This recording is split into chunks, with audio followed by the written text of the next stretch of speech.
Halo semuanya, kembali lagi bersama saya, Marinta Laurencia Pasaribu. Pada video kali ini, kita akan membahas mengenai denah dan peta. Adapun materi yang akan kita bahas pada video kali ini, yang pertama, pengertian denah dan peta, fungsi denah dan peta, dan contoh denah dan peta. Yang pertama, pengertian denah dan peta.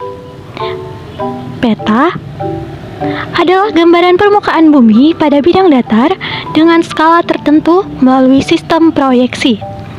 Sedangkan denah adalah gambar yang menunjukkan letak kota, jalan, dan data lokasi lain.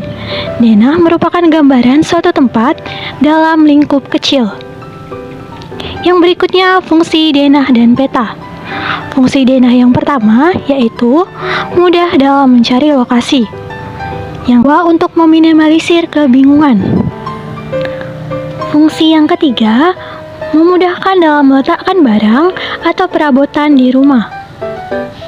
Berikutnya, fungsi peta. Yang pertama, menunjukkan lokasi suatu tempat. Yang kedua, menunjukkan arah menuju suatu tempat. Yang ketiga, menunjukkan ketinggian suatu tempat. Yang keempat, menunjukkan kedalaman air laut. Yang kelima, mengetahui data dari suatu wilayah.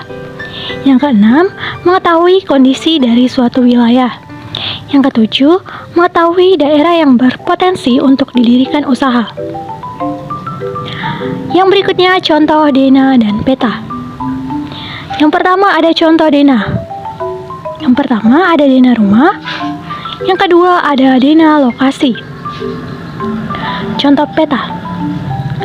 Untuk peta, yang pertama ada peta tematik, yang kedua ada peta kadaster.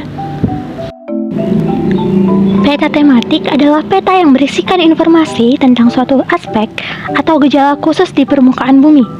Jenis peta ini hanya menampilkan hal-hal tertentu sesuai kebutuhan, contohnya peta persebaran tambang, peta penggunaan lahan, dan peta persebaran penduduk. Sedangkan peta kadaster adalah peta yang memiliki skala antara 1:100 hingga 1:5000. Sekian dulu yang dapat saya sampaikan pada video kali ini. Jika terdapat kesalahan kata, saya mohon maaf. Akhir kata saya ucapkan sekian dan terima kasih.